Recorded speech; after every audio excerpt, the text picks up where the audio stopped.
मित्रों, नमः संस्कृताय। मैं महावीर सिंह यादव आप सबको सर्वप्रथम इस रीट की विषय वस्तु का विश्लेषण करने से पूर्व यह बताना चाहता हूं कि किसी भी परीक्षा में अगर आपको सार्थक रूप से सफल होना है, सार्थक रूप से सफल होने का तात्पर्य कि रणनीति के साथ सफल होना है, तो उसके प्रश्नोत्तरों की प्रकृति को समझना आवश्यक होता है। तो आज हम रीट लेवल 2 के अंतर्गत भाषा द्वितीय में और जो है 2022-23 का जो पेपर है उसका सॉल्वेशन करेंगे, विश्लेषण करेंगे, भलीभांति समझेंगे। लेकिन संस्कृत भाषा की एक परंपरा है प्यारे मित्रों, और वो परंपरा क्या है? मंगलाचरण की परंपरा। जब भी हम कोई कार्य, क्रिया या कृति प्रारंभ करते हैं तो उसकी निर्विघ्न समाप्ति के लिए जो मंगलाचरण की पद्धति है वो यहाँ आपके सामने प्रतिलक्षित होगी। तो उसी क्रम में आज श्रावण मास के दिवस मैं संसार के पिता भगवान शंकर और माता जगदम्बा से प्रार्थना करते हुए, उनको नमस्कार करते हुए कहूंगा, कर्पूर गौरम करुणावतारम संसार सारम भुजगेंद्रहारम सदा वसंतम हृदयारविंदे भवम भवानी सहितम नमामि। अब प्यारे विद्यार्थियों, आज की ये जो क्लास है, इस क्लास में आप सर्वप्रथम जो प्रथम प्रश्न है उसकी ओर मैं आपको लेके चलता हूं। तो देखिए, प्रथम प्रश्न है, वाक्यम इदम संशोधयत। वाक्यम इदम संशोधयत अर्थात इस वाक्य को संशोधित करना है, अशुद्धि संशोधन पर आधारित है। अहम त्वम च पठामि, अहम त्वम च पठामि लिखा हुआ है। ये याद रखिएगा, यहां आपसे ये शुद्धिकरण के अंतर्गत क्रियापद की शुद्धिकरण, धातु रूप की शुद्धिकरण पूछ रहा है। जब भिन्न भिन्न पुरुषों के कर्ता एक साथ आ जाएं, जब भिन्न भिन्न पुरुषों के कर्ता, दो या दो से अधिक कर्ता एक साथ मिलकर किसी कार्य को करते हैं, तो वहां पुरुष की श्रेष्ठता के आधार पर क्रियापद का चयन किया जाता है। प्रथम पुरुष, मध्यम पुरुष और उत्तम पुरुष के कर्ता अगर आ रहे हैं तो प्रथम पुरुष से ज्यादा मध्यम पुरुष श्रेष्ठ है, मध्यम पुरुष से ज्यादा उत्तम पुरुष श्रेष्ठ है। तो यहां देखिए, अहम आ रहा है, त्वम आ रहा है। अहम जो है वो उत्तम पुरुष का है, त्वम जो है वो मध्यम पुरुष का है। अहम उत्तम पुरुष एक वचन है।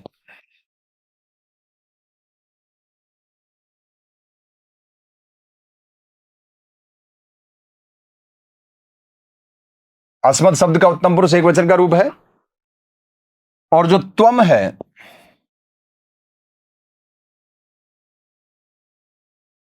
वो मध्यम पुरुष एक वचन है। दो कर्ता हैं कथन में।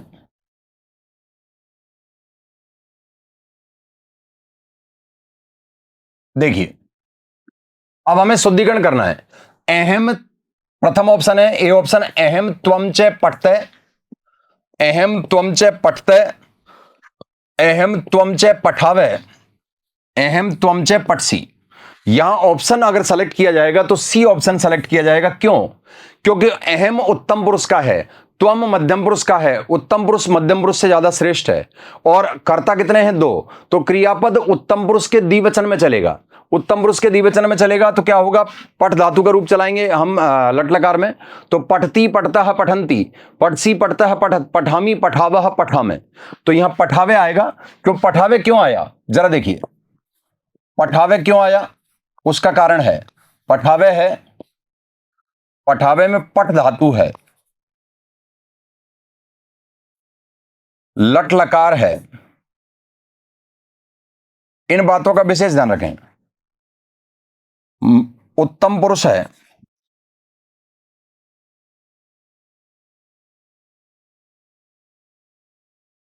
और द्विवचन है।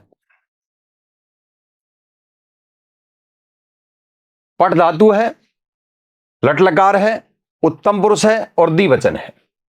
तो यहां सी ऑप्शन सही होगा, क्योंकि जब भिन्न भिन्न पुरुषों के कर्ता आएंगे तो वहां पुरुष की श्रेष्ठता को और कर्ता की संख्या को ध्यान में रखकर क्रियापद का चयन किया जाएगा। अगर प्रथम पुरुष और मध्यम पुरुष साथ आ रहे हैं तो मध्यम पुरुष के अनुसार क्रिया चलेगी। अगर प्रथम पुरुष और उत्तम पुरुष साथ आ रहे हैं तो उत्तम पुरुष के अनुसार क्रिया चलेगी। अगर मध्यम पुरुष और उत्तम पुरुष आ रहे हैं तो उत्तम पुरुष के अनुसार क्रिया चलेगी। अगर प्रथम पुरुष और मध्यम पुरुष और उत्तम पुरुष साथ आ रहे हैं तो उत्तम पुरुष के अनुसार क्रिया चलेगी, क्योंकि प्रथम पुरुष से ज्यादा श्रेष्ठ है मध्यम पुरुष, मध्यम पुरुष से ज्यादा श्रेष्ठ है उत्तम पुरुष। यह ध्यान रखिएगा। सर्वनाम शब्द अस्मद के जो रूप हैं वो आते हैं उत्तम पुरुष में, युष्मद के मध्यम पुरुष में, और शेष जितने भी संज्ञा सर्वनाम विशेषण हैं वो प्रथम पुरुष में आते हैं। इसीलिए प्रथम पुरुष को अन्य पुरुष कहा जाता है। अब बढ़ते हैं आगे अग्रिम प्रश्न की ओर। देखिए द्वितीय प्रश्न है, अहम देवम पश्यामि, मैं देवता को देखता हूं, इत्यस्य वाक्यस्य वाच्य परिवर्तनम कुरुत। ये जो कथन है पहला, ये कर्तृवाच्य का है। कर्तृवाच्य के अंतर्गत कर्ता में प्रथमा लगती है, कर्म में द्वितीय लगती है, क्रिया कर्ता के अनुसार होती है। अब देखिए इसको हमें कर्म वाच्य में बदलना है। तो ए ऑप्शन में है मया देवः दृश्यते, बी ऑप्शन में अहम देवेन दृश्ये, सी ऑप्शन में है मया देवः पश्यते, डी ऑप्शन में है मया देवः दृश्यते। यहां ऑप्शन चारों आपके सामने हैं। तो हमें कर्म वाच्य में बदलना है। कर्म वाच्य में जब बदला जाएगा तो कर्म वाच्य के कर्ता में तृतीय विभक्ति का प्रयोग होता है, कर्म में प्रथमा विभक्ति का प्रयोग होता है, क्रियापद परस्मैपदी से आत्मनेपदी बन जाता है मूल धातु से। तो यहां सही उत्तर जो आएगा वो डी ऑप्शन होगा। क्यों? क्योंकि मया देवः दृश्यते, मया में मया क्या हुआ? तृतीय एक वचन हो गया।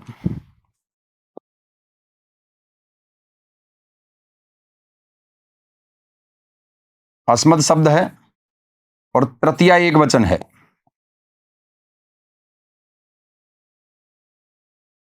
देव जो है वो देव शब्द है,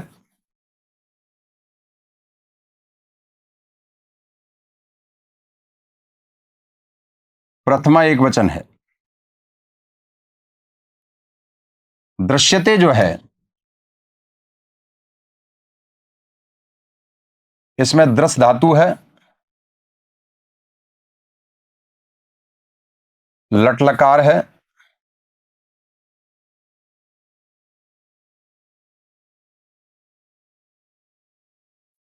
प्रथम पुरुष एक वचन है कर्म के हिसाब से।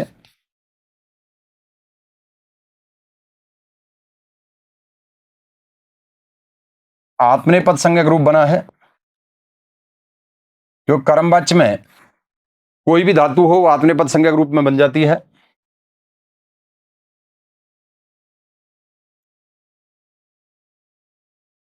देखिए तो यहां सटीक उत्तर क्या आएगा? डी, कर्मवाच्य के हिसाब से। ये कर्मवाच्य का है।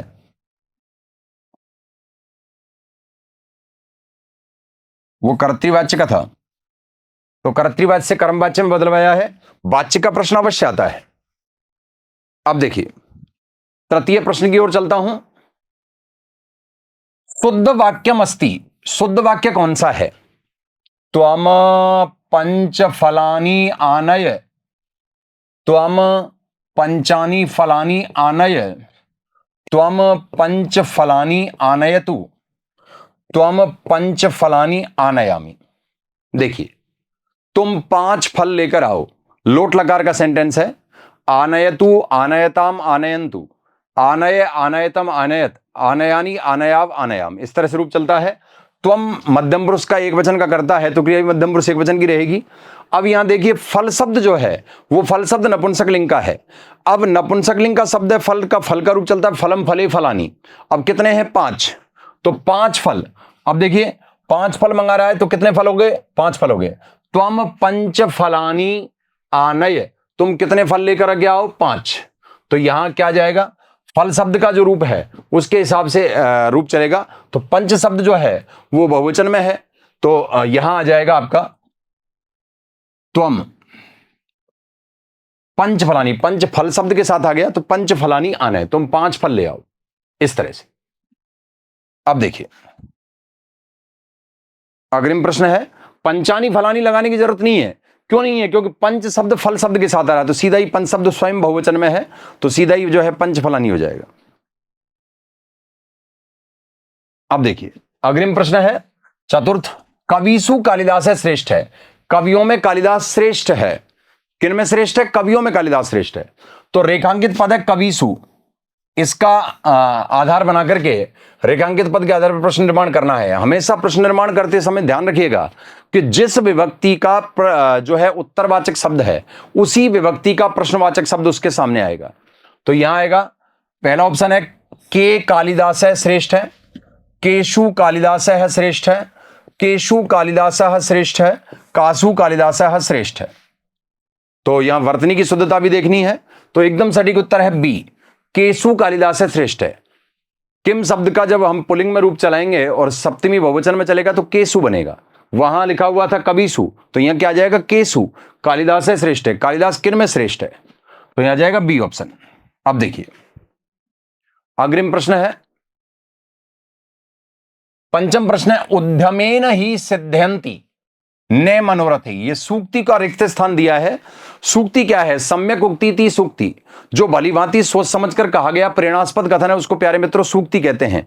और सूक्ति गद्य में भी हो सकती है, पद्य में भी हो सकती है, नाट्य में भी हो सकती है, और इसके अलावा आप वैदिक साहित्य में भी देख सकते हैं, लौकिक साहित्य में भी देख सकते हैं। जो हमें राजनीति, कूटनीति, लोक व्यवहार, सदाचार और इसके अलावा हमें जो है जीवन कौशल की शिक्षा दे दे, वही सूक्ति होती है, उसे ही उस कथन को सूक्ति कहते हैं। उद्यमेन ही सिद्ध्यंति ने मनोरथी, रिक्त स्थान को भरना है। अब समुचित पद से रिक्त स्थान की पूर्ति करनी है। धनानी आएगा, कार्याणी आएगी, फलानी आएगा या शरीरानी आएगा। तो यहां देखिए सूक्ति की जो प्रकृति है उसके आधार पर यहां कार्याणी आना चाहिए। उद्यमेन ही सिद्ध्यंति कार्याणी ने मनोरथी। परिश्रम करने से ही सभी कार्य सिद्ध होते हैं, मन में इच्छा करने से कुछ नहीं होता। क्योंकि जो व्यक्ति परिश्रम करता है उसी को सफलता की प्राप्ति होती है, केवल मन में इच्छा मात्र करने से कुछ नहीं हो जाता। क्योंकि पूरी सूक्ति इस तरह है, उद्यमेन ही सिद्ध्यंति कार्याणि ने मनोरथई, न ही सुप्तस्य सिंहस्य प्रविशन्ति मुखे मृगा। परिश्रम करने से ही सभी कार्य सिद्ध होते हैं, मन में केवल इच्छा करने से कुछ नहीं होता। क्योंकि सोते हुए सिंह के मुख में, शेर के मुख में स्वयं मृग या पशु प्रवेश नहीं करते, उन्हें मारने के लिए सिंह को दौड़ लगानी पड़ती है, परिश्रम करना पड़ता है। तो परिश्रम मनुष्य का सच्चा मित्र है, ऐसा माने। तो यहां सटीक उत्तर क्या आ जाएगा, बी कार्याणी। अब देखिए अग्रिम प्रश्न है, प्राचीन यूनानी दार्शनिक है सुकरात महोदय। प्राचीन यूनानी दार्शनिक सुकरात था। केन विधिना समाजे उपदेशम एतदत्। ये पूछना ये चाहता है कि प्राचीन यूनानी दार्शनिक सुकरात ने किस विधि से समाज में उपदेश प्रदान किया, कौन सी विधि का उपयोग किया। क्या उन्होंने भाषण विधि का उपयोग किया ए ऑप्शन के अनुसार, बी ऑप्शन के अनुसार वाद विवाद विधि, सी प्रश्नोत्तर विधि, डी कथा कथन विधि। तो कौन सी विधि, तो याद रखिएगा अगर शिक्षण विधि आप पढ़ रहे हैं तो ध्यान रखें हमेशा के लिए कि सुकरात को प्रश्नोत्तर विधि का जनक माना जाता है। तो यहां सी ऑप्शन आएगा, प्रश्नोत्तर विधि के माध्यम से सुकरात ने जो है अपने उपदेश प्रदान किए थे। तो यहां सी ऑप्शन का चयन करना होगा। अग्रिम प्रश्न, हर प्रश्न की प्रकृति देखो, प्रश्न के विकल्पों को और प्रश्न की भाषा को अगर आप ढंग से समझ गए तो प्रश्न का उत्तर आसानी से आ जाएगा। संस्कृत शिक्षण से कै अयम विधि मातृविधि इति नामना ज्ञायते। संस्कृत शिक्षण की कौन सी विधि को मातृविधि कहा जाता है, ए विश्लेषणात्मक विधि, बी प्रत्यक्ष विधि, सी कथाकथन विधि, डी पाठ्य पुस्तक विधि। इनमें से कौन सी विधि को मातृविधि के नाम से जाना जाता है। क्या वो विश्लेषणात्मक विधि है, क्या वो प्रत्यक्ष विधि है, क्या वो कथाकथन विधि है, क्या वो पाठ्य पुस्तक विधि है। देखिए पाठ्य पुस्तक विधि को सुग्गा विधि कहते हैं, याद रखिएगा।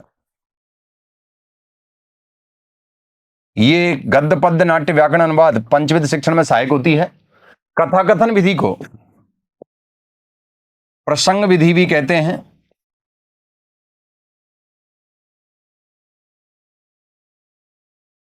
प्रत्यक्ष विधि को सुगम विधि भी कहते हैं।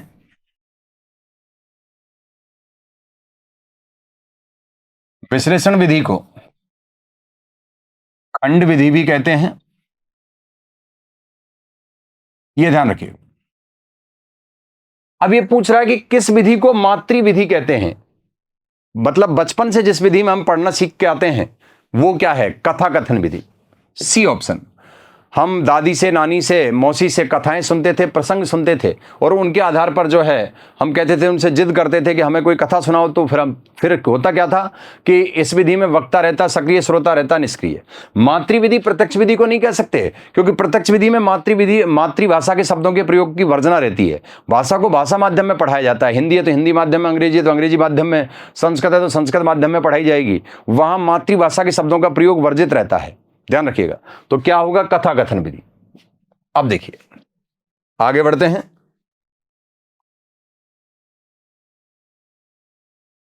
अग्रिम प्रश्न है, कर्णभ्याम श्रवणम मुखेन च भाषणम, कानों से तो सुनना और मुख से बोलना, उभौ अपि आधार स्थित, ये दोनों ही किसके आधार हैं?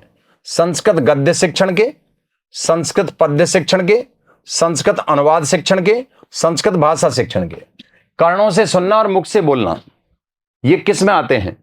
संस्कृत के गद्य शिक्षण में आते हैं, संस्कृत के पद्य शिक्षण में आते हैं, संस्कृत के अनुवाद शिक्षण में आते हैं, संस्कृत के भाषा शिक्षण में आते हैं। तो देखिए एकदम सटीक उत्तर है डी, संस्कृत भाषा शिक्षण के ही भाग हैं ये, गद्य शिक्षण, पद्य शिक्षण, नाट्य शिक्षण, अनुवाद शिक्षण। तो क्या आएगा? डी। क्या? कानों से सुनना और मुख से बोलना। श्रवण, भाषण, पठन और लेखन, ये 4 भाषा कौशल हर भाषा में क्रियान्वित होते हैं। तो सटीक उत्तर क्या आएगा? संस्कृत भाषा शिक्षण, भाषा शिक्षण के विषय में। अग्रिम प्रश्न की ओर ले चलता हूं। भाषा कौशलेषु अंतिमम कौशलम विद्यते, भाषा कौशलों में अंतिम कौशल कौन सा है? पठन कौशलम, लेखन कौशलम, भाषण कौशलम, श्रवण कौशलम। इनमें से कौन सा अंतिम कौशल है? देखिए श्रवण जो है प्रथम कौशल है, भाषण जो है द्वितीय कौशल है,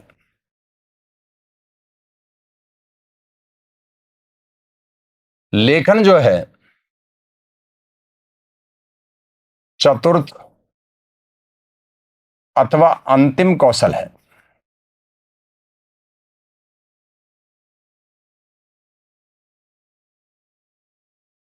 और पठन जो है वो तृतीय कौशल है। तो प्रश्न की लैंग्वेज के अनुसार अंतिम कौशल पूछा जा रहा है, तो अंतिम कौशल कौन सा आ जाएगा? बी ऑप्शन, लेखन कौशल। क्योंकि इसकी ट्रिक भी है, ध्यान दीजिएगा। इसकी ट्रिक क्या है? देखो,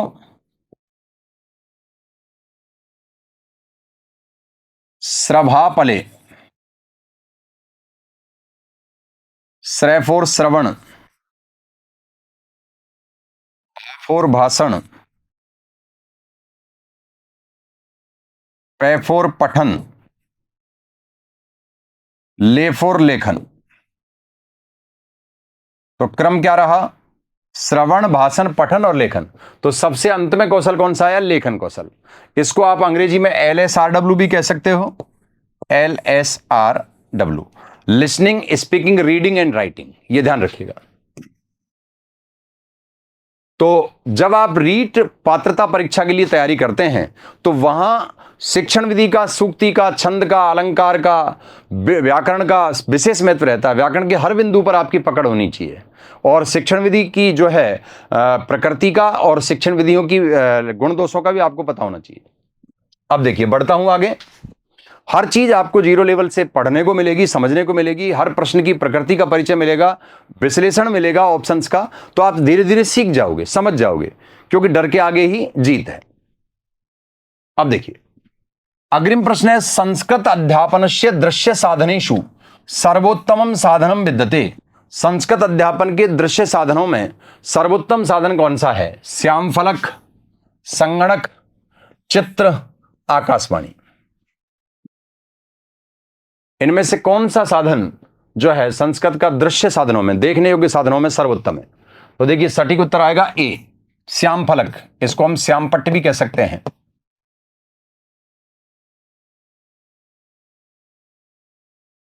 परंपरागत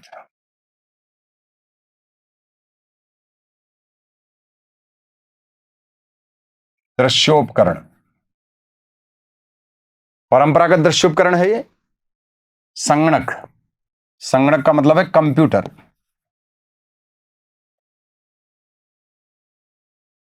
श्रव्य दृश्योपकरण है ये।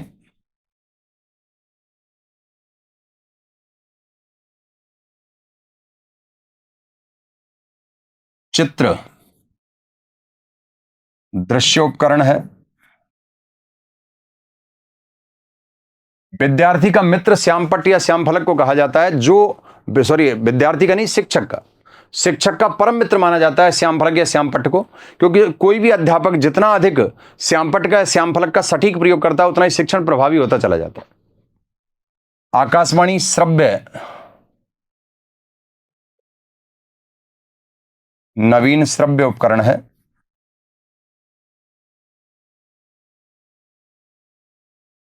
इस तरह से, तो यहां सटीक उत्तर क्या आएगा? ए। अब बढ़ते हैं आगे। देखिए, निम्नलिखितेषु भाषा शिक्षण से प्रमुख साधनम विद्यते भवति। निम्नलिखित में से भाषा शिक्षण का प्रमुख साधन होता है विद्यालय भवनम, गुरुगृहम, पाठ्यपुस्तकम, शैक्षिक भ्रमणम। भाषा शिक्षण के लिए इनमें से कौन सा साधन सर्वोत्तम है, प्रमुख माना जाएगा? विद्यालय का भवन, गुरु का घर, पाठ्यपुस्तक, शैक्षिक भ्रमण। भाषा शिक्षण की दृष्टि से प्रमुख साधन क्या होगा? शैक्षिक भ्रमण होगा, या पाठ्यपुस्तक होगा, या गुरुगृह होगा, या विद्यालय भवन होगा? तो देखिए, सटीक एकदम उत्तर आएगा डी। शैक्षिक भ्रमण से श्रव्य दृश्य दोनों स्थितियों की पूर्ति हो जाती है और यथार्थ अनुभव विद्यार्थी को प्राप्त होता है। लर्निंग बाय डूइंग, करके सीखो सिद्धांत इसमें कार्य करता है। इसलिए यहां भाषा शिक्षण का जो प्रमुख साधन होगा वो शैक्षिक भ्रमण होगा। विद्यालय का भवन है, विद्यालय में तो पढ़ने विद्यार्थी जाएगा ही, तो सटीक उत्तर क्या आएगा? डी, जो ऑप्शंस दिए हुए हैं उसके हिसाब से। अब देखिए, तो विकल्प और प्रश्न दोनों का ध्यान रखना है। 12वें नंबर का 12 नंबर का प्रश्न है, संस्कृते वयम श्रवणम भाषण पठन कौशल नाम च मूल्यांकनम कर्तुम शक्नुमः। संस्कृत में हम सब श्रवण का, भाषण का, पठन आदि कौशलों का मूल्यांकन कैसे कर सकते हैं?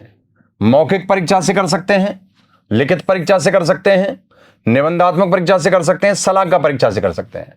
जिसमें श्रवण, भाषण और पठन तीन ही चीजें, लेखन की तो बात ही नहीं आ रही, तो इन तीन चीजों का जो है अभ्यास मूल्यांकन करने के लिए सर्वोत्तम यह विधि है वो ये क्या है? डी। निबंधात्मक में लेखन का होगा, लिखित में भी लेखन का होगा, मौखिक में केवल मौखिक का होगा। लेकिन सलाहका परीक्षा परंपरागत मूल्यांकन विधि है। परंपरागत, इसको काष्ठदंड विधि भी कहते हैं। किसी पुस्तक में कोई धागा या कोई लकड़ी का टुकड़ा डाल करके जहां वो गिरता था वहीं से प्रश्नोत्तरी तैयार की जाती थी, तो पता भी चल जाता था कि भाई जो विद्यार्थी आया है वो रटकर आया कि समझ कर आया। तो परंपरागत मूल्यांकन हेतु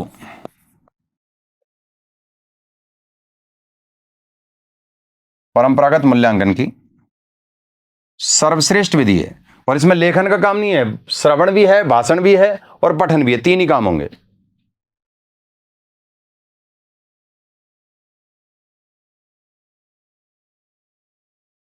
सर्वश्रेष्ठ विधि है। अब देखिए, बढ़ते हैं आगे। 13वां प्रश्न है मित्रों, का परीक्षा वैद्या, व्यापिका, व्यवहारिका, समय दृष्टया मितव्यया च भवति।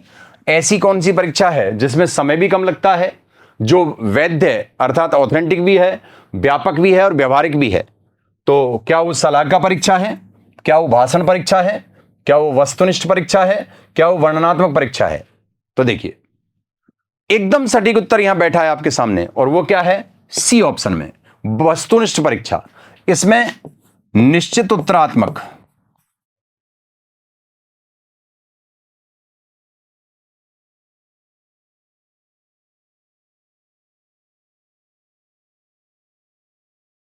बहुविकल्पात्मक प्रश्न होते हैं।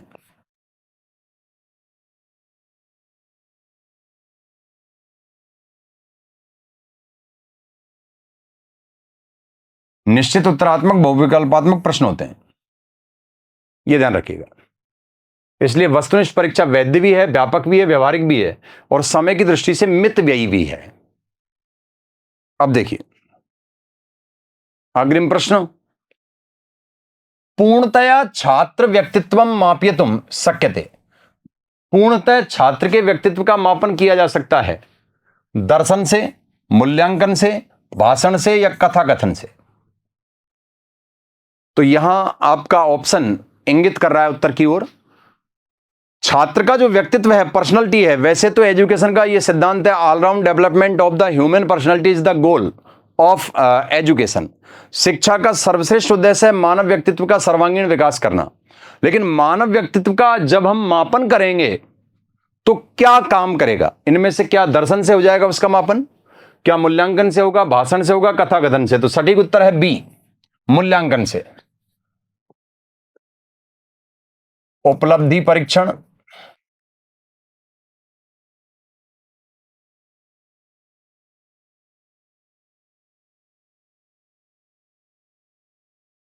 व्यवहार परिवर्तन, इन दोनों के लिए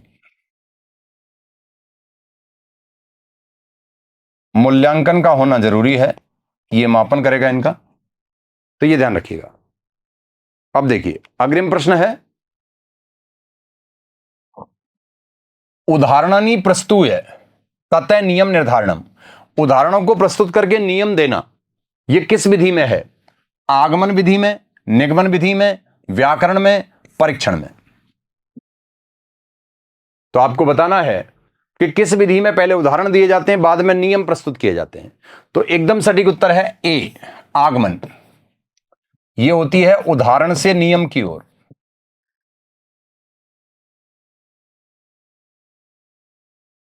नियम की ओर। और निगमन ये होती है नियम से उदाहरण की ओर।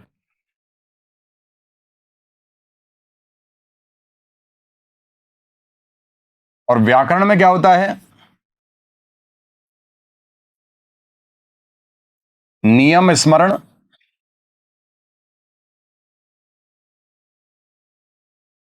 एवं उदाहरण अभ्यास।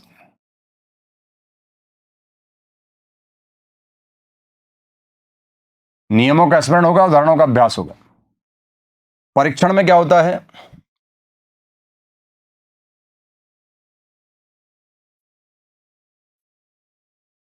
प्रयोग एवं सिद्धांत।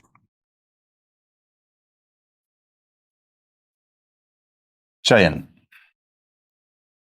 हर ऑप्शन अपने आप में कुछ ना कुछ कहता है, और जिसने ऑप्शंस को समझ लिया उसकी थ्योरी ऑटोमेटिक क्लियर हो जाती है। प्रश्नोत्तरी का तात्पर्य है कि आपको सारी चीजें वहां उपलब्ध हो जाएंगी।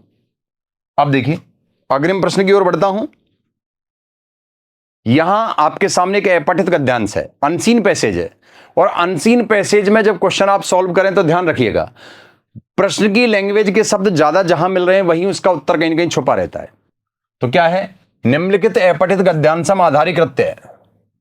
प्रश्न संख्या 16 से 20 तक उत्तर देने, समाधेय का मतलब उत्तर देने। अयम देश है बहुषु प्रांतेषु विभक्त है, यह देश बहुत सारे प्रांतों में विभक्त है। विविध धर्मावलंबी ने, विभिन्न प्रकार के धर्मावलंबी। नाना भाषा भाषिण, अनेक भाषाओं को बोलने वाले। जना लोग अत्र निवसंती, यहां रहते हैं।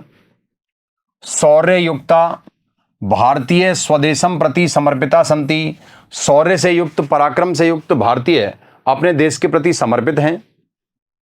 अस्माकम संविधानम सांप्रदाय निरपेक्षम वर्तते, हमारा संविधान संप्रदाय निरपेक्ष है और किसी भी संप्रदाय विशेष के पक्ष में नहीं है। विश्वस्य विभिन्ना जातय अत्र आगत्य भारतीय संजाता, विश्व की अनेक जातियां यहां आकर के भारतीय बन गई। आपने कथन भी सुना होगा, यूनान मिस्र रोमा सारे मिट गए जहां से, कुछ बात है हम में ऐसी कि मिटती हस्ती नहीं हमारी, आपने सुना होगा। और संस्कृत में कथन भी है, अयम निजा है परवाइति गणना लघु चेतसाम, उदार चरिता नाम तू वसुदैव कुटुंबकम, ये मेरा है, ये तेरा है। ये केवल जो है संकीर्ण या छोटी सोच वाले व्यक्ति कहते हैं, जिनकी विस्तृत बुद्धि है, जिनका ब्रॉड माइंड है, उनके लिए संपूर्ण पृथ्वी ही एक परिवार के समान होती है। तो यहां क्या कह रहा है कि भारतस्य गौरवम सर्व प्राचीनम, भारत का गौरव सर्वाधिक प्राचीन है। सभ्यताया सूर्योदय भारतीय विवत, सभ्यता का जो सूर्योदय है वो भारत में हुआ। अधुना भारतस्य प्रजातंत्रात्मक तेजोमय स्वरूपम विश्वस्य राजनीति के मंचे सुशोभित, वर्तमान में भारत के प्रजातांत्रिक तेजमय स्वरूप विश्व की राजनीति के मंच पर सुशोभित है। अब देखिए ये गद्यांश आया, अब इसके आधार पर प्रश्न आने वाले हैं मित्रों। देखिए सूर्योदय इत्यत्र कै संधि, सूर्योदय में कौन सी संधि है? यण संधि है, गुण संधि है, अयादि संधि है, दीर्घ संधि है। इनमें से कौन सी संधि है सूर्योदय में? तो देखो संस्कृत में सब संधियों के नियम है, इसके लिए है इको यणची सूत्र।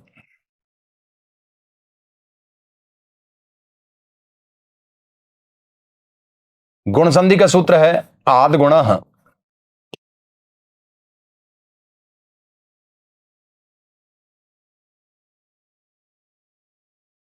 अयादि का है एचो अय अव आय आवह।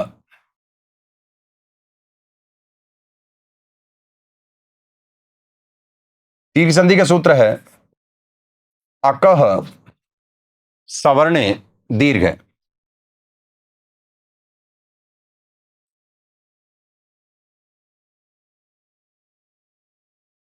अब देखिए यहां सूर्योदय में सटीक उत्तर आएगा बी गुण संधि। क्यों है जरा देखिए, सूर्योदय शब्द का जब हम संधि विच्छेद करेंगे, सूर्य धन उदय, सूर्य शब्द के अंत में है अ, उदय के प्रारंभ में है उ, पूर्व पर ध्वनि परस्पर मिलकर के परिवर्तन करती है।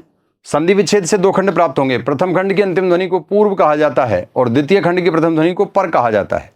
तो सूर्य शब्द की अंतिम ध्वनि है अ, उदय शब्द की प्रथम ध्वनि है उ, दोनों मिलकर के ओ हो जाएंगे। ओ एक गुणादेश है जो आदिगुण सूत्र से होगा गुण संधि के अंतर्गत। गुण संधि है तो गुणादेश, यण है तो यणादेश, वृद्धि है तो वृद्धि आदेश, अयादि है तो अयादि आदेश। तो अब यहां योग अवस्था जो बनेगी किस तरह बनेगी, सूर्य धन ओ धन दय बराबर सूर्योदय। यहां गुण संधि हो जाएगी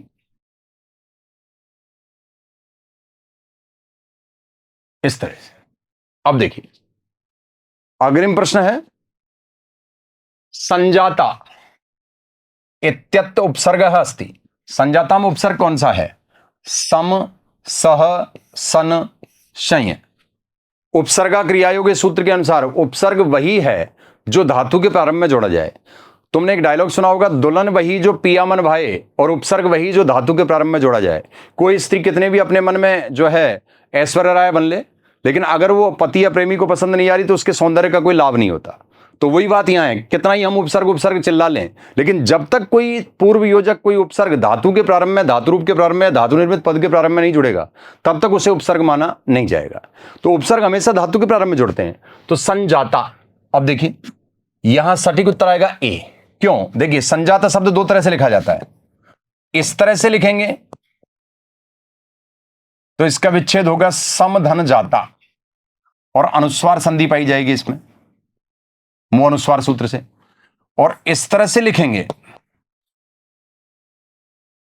तो इसका विग्रह होगा, वो विच्छेद होगा सधन जाता। अनुस्वार के बाद अगर कोई वर्गीय वर्ण आएगा तो वो जिस वर्ग का होगा उसी वर्ग का पांचवा वर्ण अनुस्वार के स्थान पर आदेश हो जाएगा, अनुस्वार से यही परसवर्ण सूत्र से। तो यहां अनुस्वार के बाद में जय आ रहा है, अनुस्वार के बाद में जा रहा है जय, चय वर्ग का है, चय वर्ग का पांचवा होता है च छ ज झ य। तो अनुस्वार जो है वो य में बदल जाएगा, इसलिए आपको यहां मैं दिखाई नहीं दे रहा। अनुस्वार हुआ है पहले मैं का, फिर उसके बाद अनुस्वार के स्थान पर वर्गीय पंचम वर्ण हो गया है। तो यहां सटीक उपसर्ग कौन सा होगा, सम।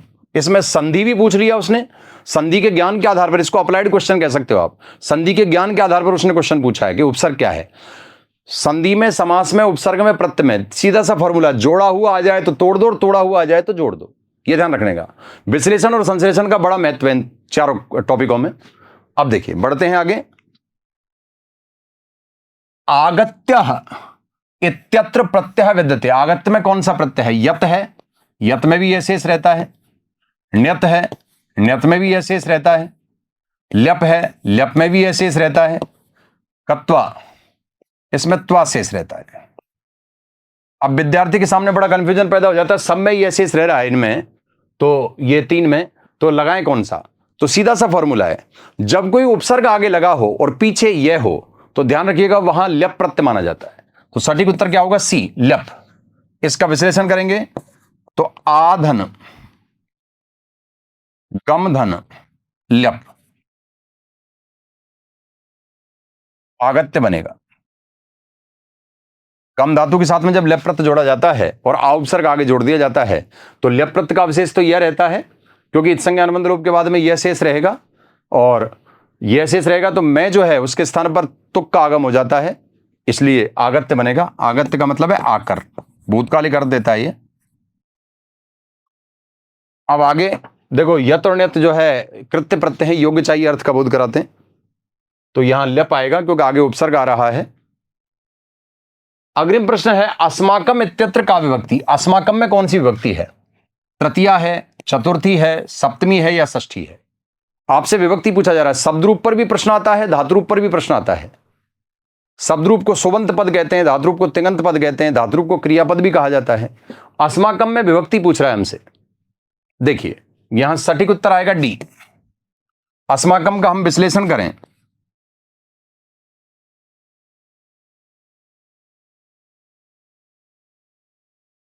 कई बार छोटे छोटे प्रश्न भी बड़े से बड़े जो है विद्यार्थी को कंफ्यूज कर देते हैं, क्योंकि कई बार तुमने सुना होगा खोदा पहाड़ निकली चुईया, एक कहावत है कि छोटे प्रश्न विद्यार्थी को विश्लेषित करने चाहिए। अब अस्माकम में क्या है? अस्मद सर्वनाम है,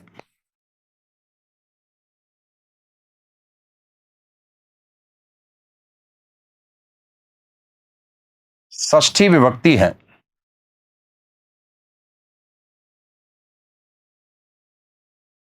और बहुवचन है।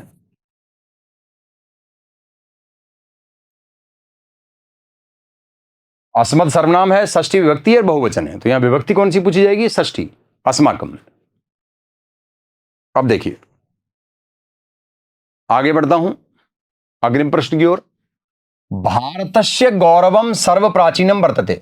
भारत का गौरव सबसे प्राचीन है। अस्मिन वाक्य विशेषण पदम विद्यते। इसमें विशेषण ढूंढना है। भारतस्य सर्व प्राचीनम गौरवम वर्तते। अब देखिए सटीक उत्तर आएगा बी। ये तो है विशेषण, जो विशेषता बताने वाला शब्द है वो विशेषण कहलाता है, और गौरव है विशेष्य। गौरव तो है लेकिन कैसा है? सबसे प्राचीन है। जिसकी विशेषता बताई जाए उसे विशेष्य कहते हैं, और जो विशेषता बताने वाला शब्द है वो विशेषण होता है। तो यहां बी ऑप्शन का चयन करना होगा। अग्रिम प्रश्न, उससे पहले एक गद्यांश आया है, इस गद्यांश को पढ़ेंगे, उसके बाद इसके आधार पर उत्तर दिए जाएंगे। निम्नलिखितम अपठितम गद्यांशम आधारीकृत्य अधोलिखिता प्रश्न समाधेय। निम्नलिखित अपठित गद्यांश को आधार बना करके निम्नलिखित प्रश्नों को उत्तर देना है, समाधेय करना है, उनका उत्तर चयन करना है। प्रश्न संख्या 21 से 25 तक, 21 से 25 तक। देखिए ये राजस्थान के विषय में है गद्यांश। आपके प्रश्न पत्र में एक गद्यांश अपठित आएगा कहीं से भी, और एक गद्यांश में राजस्थान की सभ्यता संस्कृति से जुड़ी हुई बातें होंगी। जयपुर नगरम राजस्थान प्रांतस्य राजधानी अस्ति। जयपुर नगर राजस्थान प्रांत की राजधानी है। अस्य नगरस्य निर्माणम महाराज जयसिंह अकरोत्। इस नगर का निर्माण महाराज जयसिंह ने किया था। अस्य नगरस्य ऐश्वर्यम निर्माण कौशलम सौंदर्यम च विलोक्य वैदेशिका अपि चकिता भवन्ति। इस नगर के ऐश्वर्य को और निर्माण कौशल को और सौंदर्य को देख करके वैदेशी नागरिक, जो विदेशों से आने वाले पर्यटक हैं, वो भी आश्चर्यचकित हो जाते हैं, क्योंकि पूरी तरह से नियोजन किया गया है इस नगर का। इदम नगरम भारतस्य पेरिस नामना प्रसिद्धम। इस नगर को भारत का पेरिस कहा जाता है। फ्रांस का नगर है पेरिस, उससे तुलना की जाती है जयपुर की। यत्र पूर्वश्याम दिशि गलता तीर्थम तत्रेव उत्तरश्याम दिशि आमेर नामनी प्राचीन राजधानी स्थिता अस्ति। जहां पूर्व दिशा में गलता तीर्थ है, उसी प्रकार से उत्तर दिशा में आमेर नाम की प्राचीन राजधानी है जयपुर की, वो स्थित है।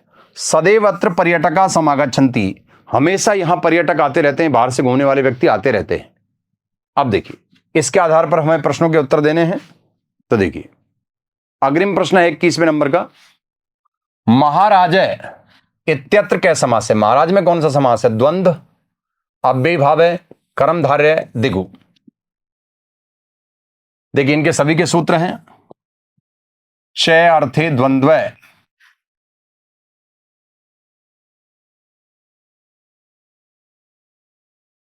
अव्ययी भावश्च,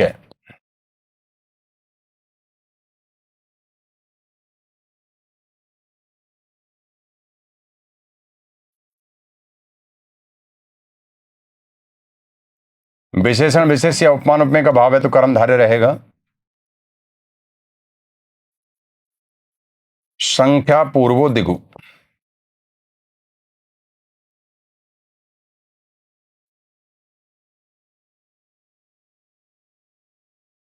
देखिए सटीक उत्तर आएगा यहां सी, कर्मधारय। विशेषण विशेष्य का भाव है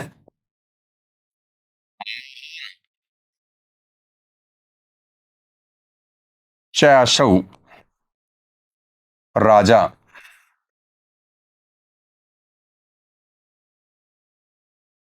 महाराजय। विशेषण विशेष्य का भाव है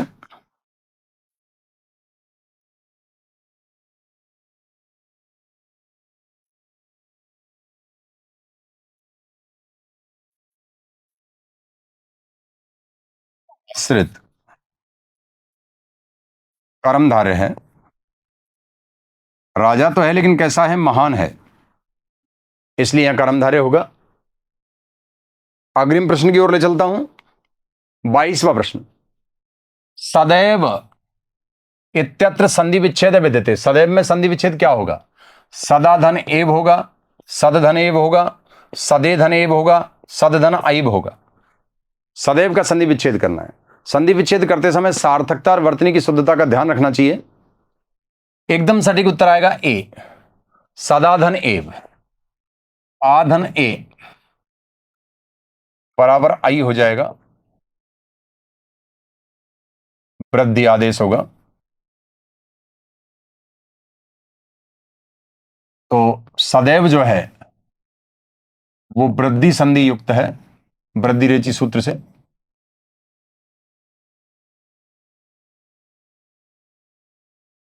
सदैव, और योग अवस्था क्या बन जाएगी? जब आदेश हो जाएगा सद धन आई धन व्यय, तो सदैव हो जाएगा, क्योंकि आई हो चुका है, आधन ये मिलकर के आई हो चुका है वृद्धि संधि से, वृद्धि रेची सूत्र से।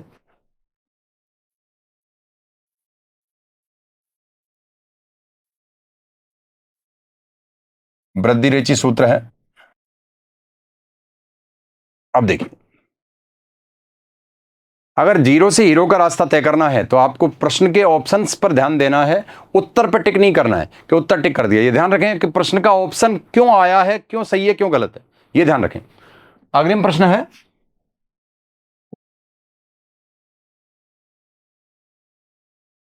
देखिए, नूतना इत्यस्य विलोम पदम अस्ति। विलोम शब्द भी और पर्यायवाची शब्द भी पूछे जा सकते हैं। नूतन का विलोम क्या है? अर्वाचीना, अद्यतना, प्राचीना, सनातन। नूतन का मतलब होता है नवीन।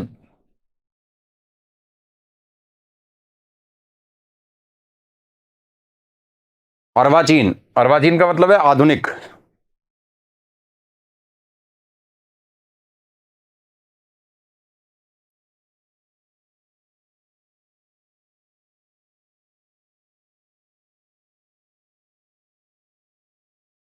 आज प्रचलित।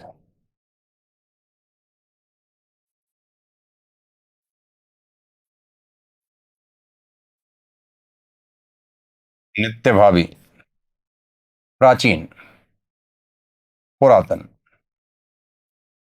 तो अर्थ के आधार पर यहां सी ऑप्शन का चयन किया जाएगा, प्राचीना। अग्रिम प्रश्न है, वैदेशिका अपि चकिता भवन्ति। विदेशों से आने वाले पर्यटक भी चकित हो जाते हैं। इत्यस्मिन् वाक्ये विशेष्य पदम अस्ति। इस वाक्य में विशेष से पूछ रहा है, विशेषण नहीं पूछ रहा, विशेष से। जिसकी विशेषता बताई जाएगी उसे विशेष से कहा जाएगा। अपि है, भवंती है, चकिता है, वैदेशिका है। तो मैं आपको बता दूं, अपि एक अव्यय है, भवंती क्रियापद या धातु रूप है,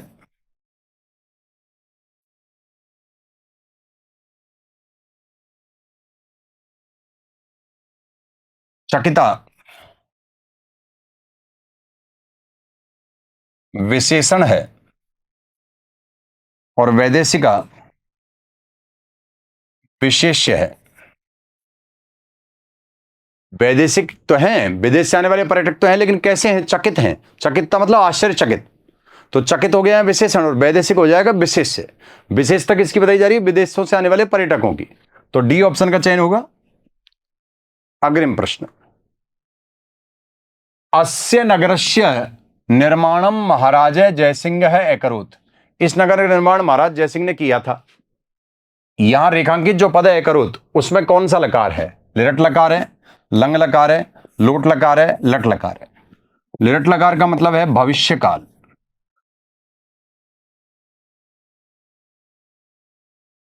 लंग लकार का अर्थ है भूतकाल। लोट लकार का अर्थ है आज्ञार्थक काल।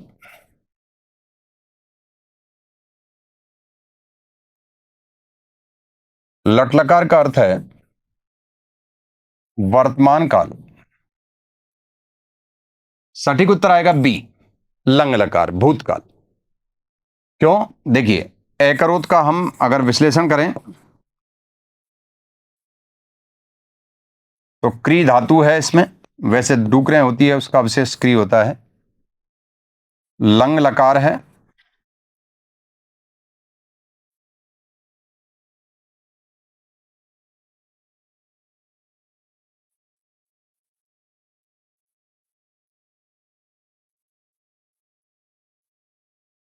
प्रथम पुरुष एक वचन है।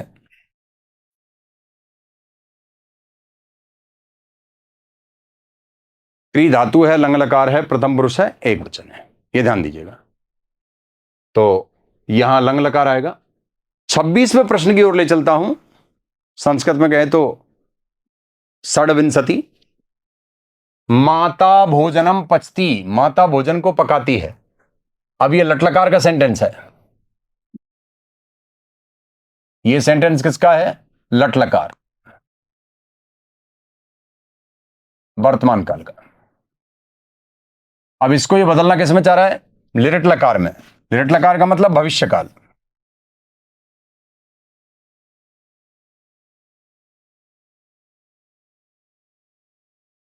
माता भोजन पकाती है, अब इसको भविष्य काल में बदलेंगे तो माता भोजन पकाएगी, इस तरह से बनेगा। तो क्या आएगा? ए ऑप्शन में है माता भोजनम पच्छति, बी ऑप्शन में माता भोजनम अपचत, माता भोजनम पचेत, माता भोजनम पचतु। तो सटीक उत्तर आएगा ए। लिरट लकार में ए आएगा। ये लंग लकार का है, भूतकाल का। ये विधिलिंग लकार का है,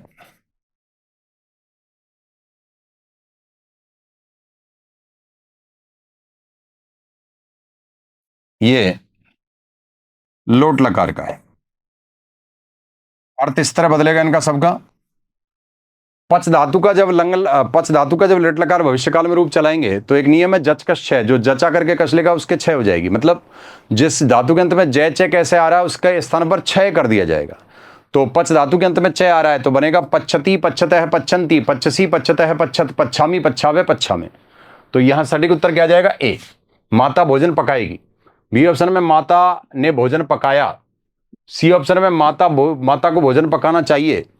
डी ऑप्शन में माता भोजन पकाए। इस तरह से बनेंगे अलग अलग प्रकारों में। अब देखिए 27वें नंबर का प्रश्न है, संख्यावाची शब्द पर है। 44 एताम संख्याम संस्कृतेन लिखित। 44 को संस्कृत में क्या लिखेंगे?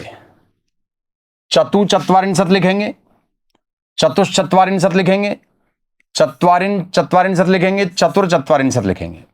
सटीक उत्तर आएगा बी, चतुश्चत्वारिंशत्। संधि की दृष्टि से भी शुद्ध है और यही होता है चतुश्चत्वारिंशत्।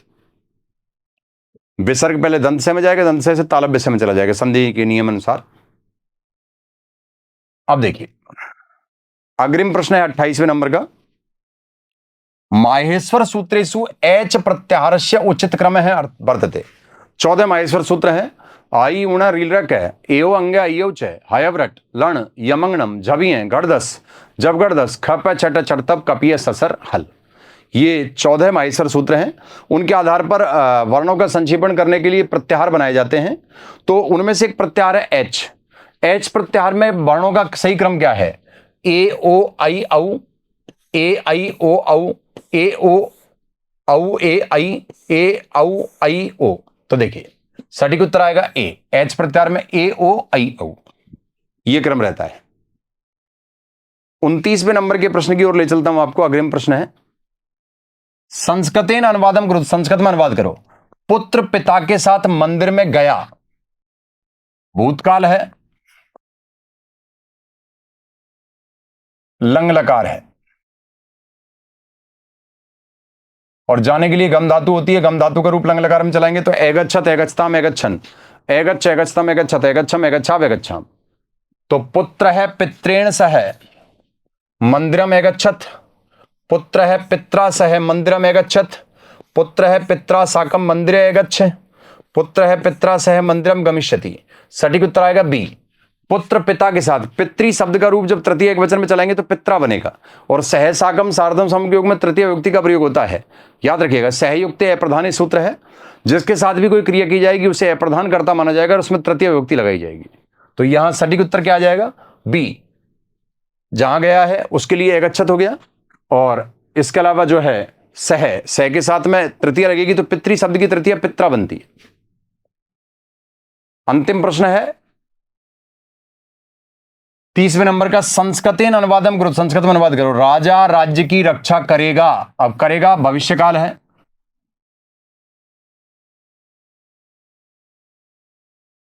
मतलब लिट लकार है।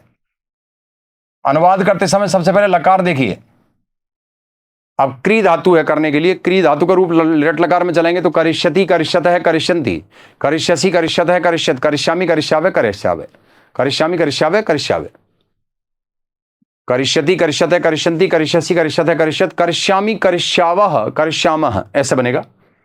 तो राजा की नृप होगी, नृप है राज्यम रक्षिष्यति, नृपेण राज्यस्य रक्षा करिष्यसि, नृप है राज्याय रक्षिष्यति, राजा राज्यम रक्षिष्यामि। देखिए ये सभी बाकी के गलत हैं, सटीक उत्तर है ए, नृप है राज्यम रक्षिष्यति, राजा राज्य की रक्षा करेगा। जो पसंदीदा विषय वस्तु उसको कर्म मानते उसमें द्वितीय लगती है। राजा राज्य की रक्षा करेगा, किसकी रक्षा करेगा? राज्य की करेगा। तो यहां सटीक उत्तर क्या आएगा? ए। तो प्यारे विद्यार्थी, इसी तरह के 30 प्रश्न आपके लिए जो है आपके सफलता के लिए, सिलेक्शन के लिए हम लगातार आपको जो है अभ्यास कराते रहेंगे, क्योंकि कहते हैं कि रणनीति के माध्यम से तैयारी करने पर सफलता बहुत शीघ्र मिलती है। तो जब आप ओल्ड ईयर के पेपर अर्थात जो पहले एग्जामों में आए हुए प्रश्न हैं उनका भलीभांति विश्लेषण कर लेंगे ऑप्शन के साथ साथ, तो आपकी नॉलेज तो बढ़ेगी बढ़ेगी, साथ में फंडे क्लियर होंगे और साथ में जो है प्रश्नों का अभ्यास हो जाएगा। तो आप सबके कल्याण की कामना करता हूं। सभी को नमस्ते, कृष्णम वंदे जगत गुरु।